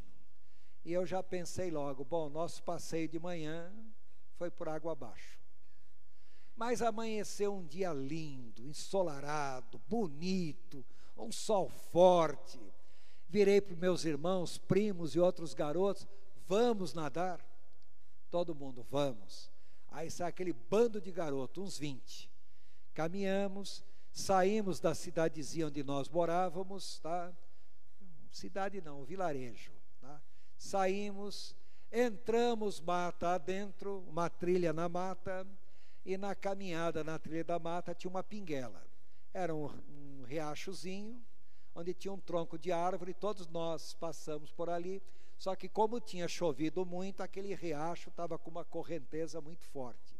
Se caísse ali, ia ser levado embora. Então nós atravessamos o riacho com muito cuidado, os 20. Tá? Estou falando 20, mas eu mesmo não sei se era 20 pessoas, mas era um bando, tá? De garoto, todos mais ou menos na mesma idade. Eu devia ter uns 8, 9 anos. Que nós todos atravessamos a pinguela, começamos a caminhar na mata. Como eu sempre fui meio enxerido, vou eu logo na frente, tá? Caminhando, dali a pouquinho, mato fechado, né? Aquela trilha no mato fechado, dali a pouquinho uma clareira, o sol batendo na trilha. Que nós chegamos naquela clareira, uma baita de uma cobra enrolada ali. Todo mundo parou, eu era o primeiro, estou quase em cima da cobra já, parei e comecei para... Todo mundo parou, né? Aí eu comecei para todo mundo. Se for venenosa, é lenta. Corremos mais do que ela. Se for rápida, é porque não é venenosa. Se der um bote, é no máximo metade do comprimento dela. Olha eu racionalizando. Tá? Repetir. Se for venenosa, é lenta. Se for rápida, é porque não é venenosa. Se der um bote, é no máximo metade do comprimento dela. Vamos esgueirar pela lateral e vamos passar. Nem parei para olhar para ninguém. Comecei a me esgueirar pela trilha da mata, passei pela cobra. Estou eu lá do outro lado e os outros 19 nem foram. Tá? E eu para eles, ó, se for rápida, se for venenosa, é lenta. Se for rápida, é porque não é venenosa. Tá? Se der um bote, quer dizer, eu racionalizando, eu vou falar para vocês que eu não estava com medo, é claro que eu estava com medo. Mas eu racionalizei o meu medo e eu consegui superar o medo e passei. Depois eu falei, não sei se eu racionalizei ou se eu não tinha noção exata do que era a cobra. Porque eu fui, os outros que eram naturais da terra, ninguém foi. Quer dizer, eles deviam conhecer da cobra melhor do que eu. Tá? Bom, como ninguém ia, e eu repeti a mesma coisa para eles várias vezes, e ninguém ia, só tinha uma solução então. Tá? É voltar. Tá? Aí eu novamente, me esgueirando pela lateral da mata, passei pela cobra, e nessa altura a cobra estava bem agitada, tinha jogado uns pedaços de pau nela, tá? Que eu passei, que eu cheguei, cobra se esgueirou mato adentro e desapareceu. Nunca mais vi a dita, tá? Nem sei se está viva até hoje ou não, sumiu. Tá? Nessa altura do campeonato, alguns falando vamos, outros falando não vamos. Eu falei, agora quem não vai sou eu, porque eu estou com raiva. Na realidade não era raiva. Eu fui, adrenalina em alta, voltei, adrenalina em alta. Passou o perigo, a adrenalina cai, a acetilcolina sobe. É claro que eu não tinha a mínima noção do que era noradrenalina, nem sabia o que era acetilcolina, tá? Mas estou eu ali racionalizando, superei o medo. Tá? Nessa altura do campeonato, uns queriam ir, a maioria não queria mais ir, tal, acabamos voltando. Eu estou contando isso para vocês seguinte, dizer que eu não estava com medo, eu estaria mentindo, é claro que eu estava morrendo de medo. Mas o que eu quero que vocês entendam, não tinha a mínima noção do que era psicologia na ocasião. Mas eu estava racionalizando, e porque eu racionalizei, superei o medo. O que eu quero que vocês entendam é que medo é emoção. Se eu racionalizar uma emoção, eu transformo a emoção num sentimento. É mais fácil eu lidar com um sentimento, que é algo racional, do que lidar com uma emoção, que é algo irracional. Ficou claro? Então, praticamente todos os sentimentos, quase todos os sentimentos, tem sua origem inicial em alguma emoção. Então, observem, tá? Isso eu vou querer que vocês decorem. Quando algo do meio ambiente atua sobre nós, nós vamos responder a esse estímulo do meio ambiente através de 4 processos diferentes, quer dizer, através de dezenas de processos. Nós vamos agrupar os processos em 4 grupos. E eu gostaria que vocês decorassem também esses 4 grupos. Eu já pedi para vocês decorarem os 5 elementos que constituem a personalidade humana. Estou pedindo agora para decorar as 4 reações a um estímulo ambiental, ou os 4 grupos de reações. Então, quando algo do ambiente atua sobre nós, nós vamos ter reações orgânicas as mais diversas, que vão nos desequilibrar. O organismo vai ter que reagir para atingir o equilíbrio novamente. Ou seja, equilíbrio é homeostase, tá? Então, equilíbrio homeostático, homeostase já quer dizer equilíbrio, né? Se eu falar equilíbrio homeostático, é um pleonasmo. Estou exagerando, estou repetindo a mesma palavra em idiomas diferentes. Então, o que é um equilíbrio? Alguma coisa alterou em nós e nós temos que reagir. Então, se vocês ficarem sob tensão, vocês poderão ter diarreia, poderão ter intestino solto, poderão ter descontrole de urina, poderão ter falta de ar, ou seja, alguma reação orgânica qualquer. Então, todos nós, em momentos de tensão, de estresse, temos vários tipos de reações orgânicas. Todos vocês têm alguma área orgânica onde vocês são mais fracos. E é nessa área orgânica aonde a resposta aparece primeiro. Então, uma pessoa sob tensão pode ter uma diarreia. Uma pessoa sob tensão pode ter uma crise alérgica, pode ter uma bronquite, pode ter uma gastrite. Entendam, são reações orgânicas, reações psicossomáticas. Também temos as reações emocionais: estresse, depressão, ansiedade. Mais para frente, ainda, acho que na semana que vem, eu vou falar para vocês o seguinte: sem estresse, nós não fazemos absolutamente nada. Nós precisamos de um pouco de estresse na nossa vida para nos motivar. Só que quando o estresse é demais, ele poderá gerar em nós ou uma reação depressiva ou uma reação de ansiedade. Atenção, normalmente nas mulheres a reação depressiva vem antes da reação de ansiedade. Então, quando eu vejo que uma mulher tem ansiedade, é quase certo que ela já passou por depressão também. Uma mulher pode ter depressão sem ansiedade, mas se tem ansiedade é porque ela tem depressão também. No homem é o contrário. Normalmente a reação de ansiedade vem antes da depressão. Então, o homem pode ter ansiedade sem ter depressão. Mas se ele tem depressão é porque tem ansiedade também. Ficou claro? Então, tanto no homem como na mulher, ambos podem ter depressão e ansiedade. A diferença é que normalmente na mulher a depressão vem antes da ansiedade. E no homem a ansiedade vem antes da depressão. Isso é uma regra geral, mas entenda, toda regra tem exceção. Agora, mesmo a depressão, mesmo a ansiedade, elas não são ruins. Depressão e ansiedade são formas que o nosso psiquismo, que o nosso inconsciente cria, né? Para defender, para evitar que nós desestruturemos. Só que se a depressão for exagerada, ela poderá caminhar para uma depressão unipolar, poderá caminhar para um transtorno obsessivo, para um transtorno afetivo bipolar, tá? Coisas desse tipo.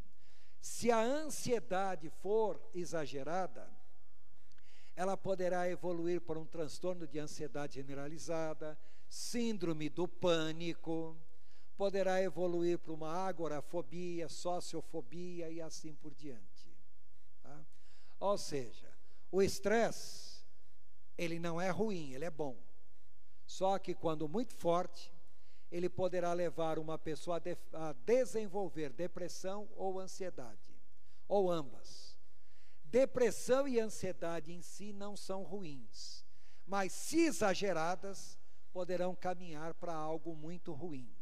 Então, quando uma pessoa tem transtorno afetivo bipolar, vamos pensar muito no aspecto depressivo dessa pessoa.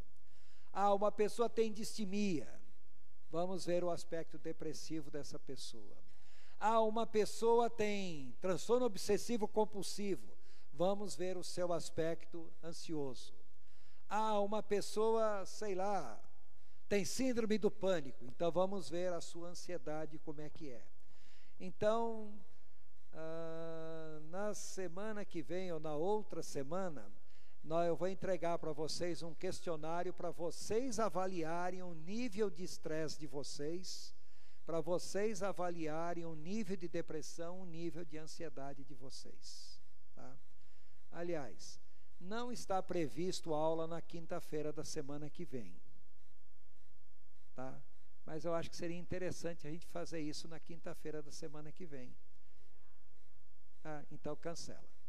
Então vai ter que ser na outra quinta-feira mesmo, tá? Então, como quinta-feira da semana que vem é feriado, então vai ser no dia 7 de junho. E 7 de junho eu não posso, é meu aniversário. Se eu marcar a aula, eu apanho em casa, tá? Bom, nós vamos ter que fazer um questionário com vocês, depressão e ansiedade, o mais cedo possível, tá? Quinta-feira não dá. Bom, eu vou ver o que eu vou fazer, mas de qualquer modo está programado para vocês, tá? Então entenda, quando o meio ambiente atua sobre nós, ele vai produzir reações orgânicas, vai produzir reações emocionais ou reações humorais, as mais diversas, vai produzir reações comportamentais, como por exemplo, choro, correr, brigar, tá? São reações comportamentais. E vai produzir reações cognitivas. A nossa cabeça vai dar um nó, vai pensar em tanta coisa, e às vezes vai pensar em tudo, inclusive nada. Tá? A gente pode ficar com a cabeça completamente oca. Bom, sobre esses 4 tipos de reações, eu gostaria que vocês memorizassem, porque no final do curso nós vamos fazer um exercício de reestruturação cognitiva. E aí eu vou precisar que vocês tenham essa sequência das reações na cabeça. Mas quando chegar a época eu vou voltar a esse assunto, mas já pediria para vocês decorarem desde já, porque vira e mexe eu vou abordar esse assunto. Tá joia? Bom, só para ganhar mais um pouquinho de tempo, conhecem esse desenho aí? Tá?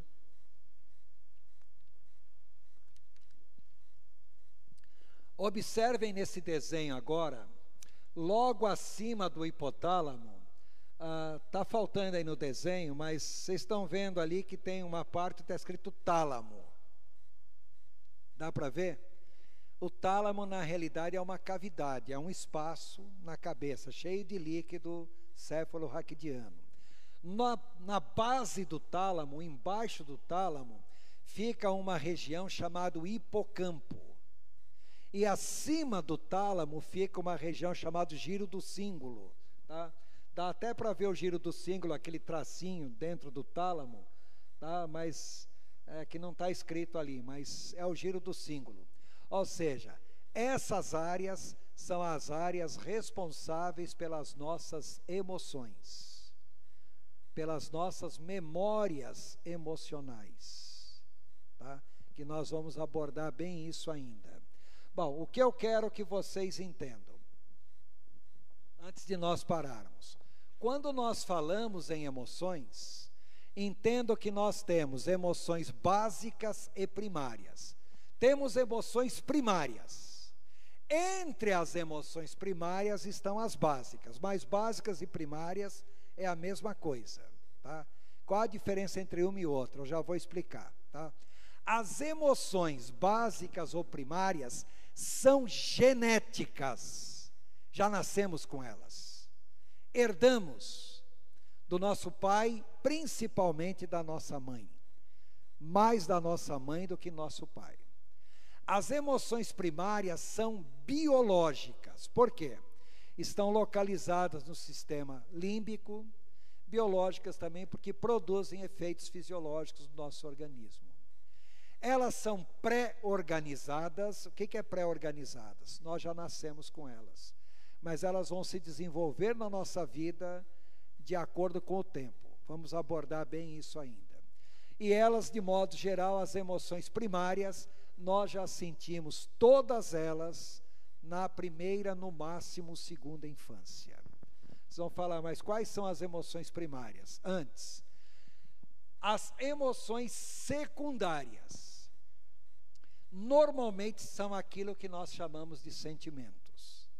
Ou seja, sentimentos não são genéticos. Nós não nascemos com eles. Nós desenvolvemos os sentimentos, por quê? Ou uma emoção primária que nós exageramos, ou a junção de duas ou mais emoções primárias, até mesmo primárias com secundárias, gerando outras emoções secundárias, ou a junção de várias emoções com algum instinto, vamos produzir emoções secundárias. Em outras palavras, temos muito mais emoções secundárias do que primárias. Também são biológicas no sentido de que são localizadas na região límbica, no córtex pré-frontal, sistema somatosensorial. Depois vocês voltam, quem assistiu a aula sobre o sistema nervoso central, identifiquem esses assuntos do sistema nervoso central. E também produzem efeitos fisiológicos, sim. As emoções secundárias, nós não nascemos com elas, nós aprendemos, desenvolvemos ao longo da vida. E a maior parte delas nós vamos experimentar já na vida adulta, da adolescência para frente. Então, olhem essa tabela. Nessa tabela, observem que ali na coluna do meio, nós temos emoções primárias, emoções básicas. Reparem que as básicas estão escritas tudo com letra maiúscula. O que são emoções básicas? São emoções que a criança já manifesta dentro do útero da mãe. Lá pelo 5º mês de gravidez, a criança já sente medo. Se tentarem abortar uma criança, ela vai reagir, ela vai sentir medo. Quando uma pessoa sente medo, há uma produção muito grande de noradrenalina. E se vocês tentarem abortar uma criança, a produção de noradrenalina nela é muito grande. Coitadinha dela, é que ela não tem como escapar da tentativa de aborto. Não tem para onde fugir. Mas é só para vocês saberem, ela reage. Então a criança no 5º mês de gravidez já sente medo. O contrário do medo é o alívio. Então reparem ali que tem alívio também. A criança no útero da mãe já sente, ali está escrito felicidade, mas tudo bem, felicidade é mais satisfação, tá? E o contrário da felicidade é frustração. Então essas 4 emoções são chamadas básicas. Essas 4 emoções darão origem a outras emoções chamadas primárias. Detalhe, todas as emoções primárias, básicas primárias, são genéticas. A criança no útero da mãe já sente essas 4. Depois que a criança nasce, ao longo da sua vida, começam as demais emoções. Ira, raiva. Vocês sabiam que criança sente ira? Muitas vezes quando vocês veem a criança chorando, e vocês pensam, está com dor, não, ela está com raiva mesmo. Tá? A criança sente tristeza, a criança sente culpa, vergonha, inveja, ciúme, desinteresse, perda, nojo. São todas emoções primárias. Ou seja, nós já nascemos preparados para sentir essas emoções. Só que elas não se manifestam na nossa vida ao mesmo tempo. Ao longo da primeira e segunda infância, há a fase da tristeza, há a fase do ciúme, há a fase da inveja, a fase do nojo, da perda e assim por diante. Conforme a criança vai evoluindo, surgem também outras emoções, como, além da frustração e alívio, tá? Surpresa, interesse ou curiosidade, aceitação, prazer, alegria, amor, se bem que alguns contestam a figura do amor ali, satisfação, felicidade. Tudo isso são emoções primárias. Por incrível que pareça, tem muita discussão se amor realmente é uma emoção ou não é emoção, tá? Bom, então entendo, as emoções primárias são genéticas. Nós nascemos preparados para sentir, mas nós não vamos sentir ao mesmo tempo. Vai chegar a época na vida da gente que cada uma delas vai se manifestando. Estudaremos essas épocas já na segunda parte do curso. Agora, conforme essas emoções vão se manifestando, elas vão sendo doutrinadas, ensinadas, condicionadas. Então vão surgir as chamadas emoções secundárias, que na realidade são sentimentos. Então nós temos emoções secundárias positivas e negativas. Então observem, o medo vai desenvolver na gente o senso de respeito, de reverência, de ansiedade, tá? A ira ou raiva, o senso de justiça, tolerância, benevolência, a tristeza, o sentimento de conforto emocional, altruísmo, empatia. Ou seja, as emoções são genéticas, os sentimentos não são genéticos. O modo como uma emoção é condicionada, ela poderá gerar vários tipos de sentimentos diferentes. Eu coloquei só sentimento positivo ali, mas existem também os sentimentos negativos.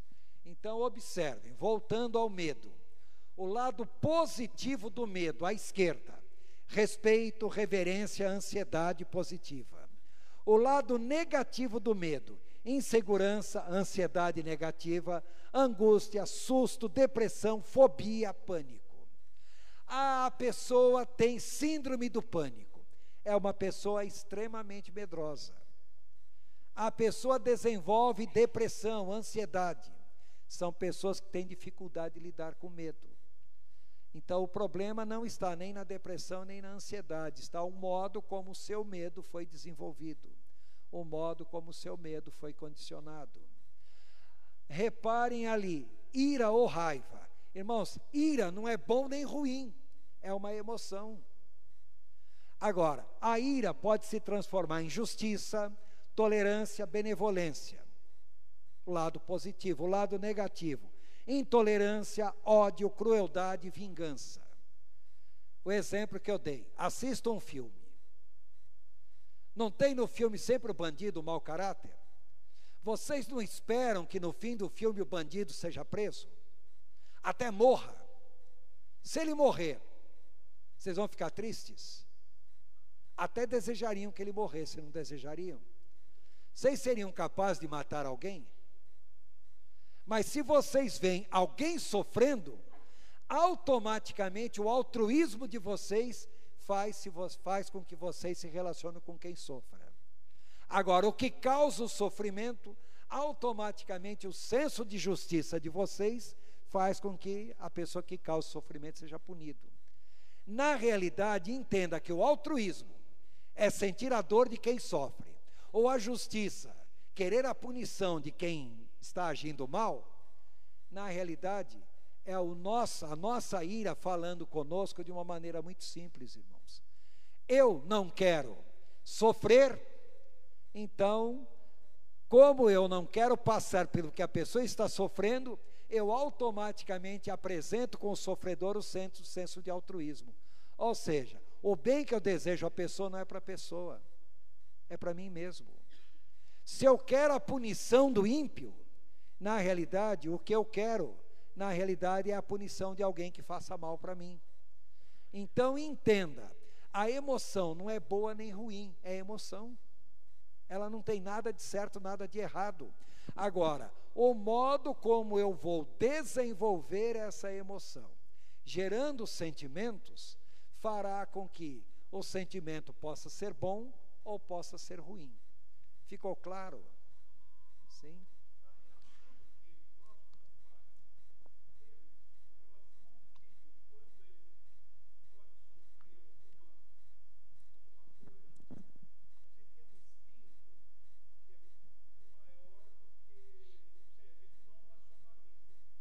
Automaticamente nós reagimos. Se nós vemos um filho nosso sofrendo, não é tanto instintivo, é inconsciente, mas na realidade é emocional.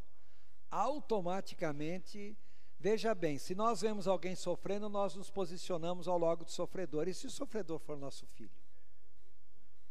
Tá? Automaticamente, nós já começamos a sentir aquilo. Tá? Sim, Rafael.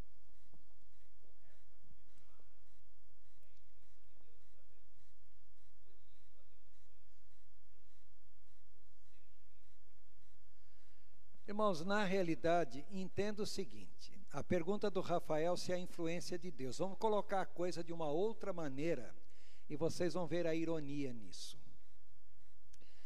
Vocês são, a maior parte, né, crentes em Jesus Cristo. Já sentiram amor pelos irmãos na fé? É gostoso, não é?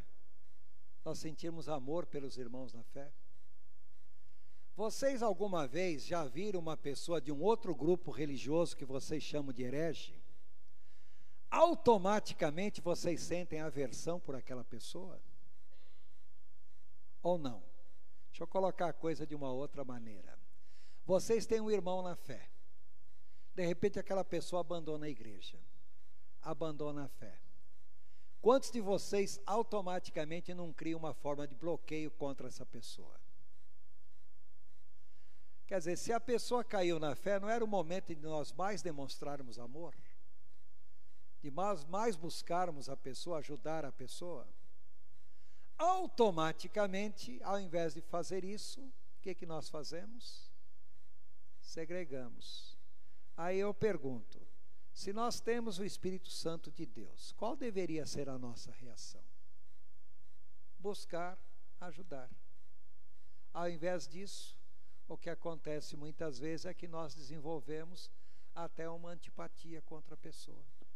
E ainda dizemos que somos irmãos na fé. Irmãos, ó quão bom e quão suave é que os irmãos vivem em comunhão. E alguns vivem em comunhão e outros vivem com união. Se engalfinhando aí, arrastando um ao outro. Bom, irmãos, no meu relógio 21 horas, 29 minutos. Nós vamos parar nesse ponto. Semana que vem nós continuamos. Por favor, repassem tudo isso que nós falamos, porque tudo isso é extremamente importante para o assunto que nós vamos continuar. Tá?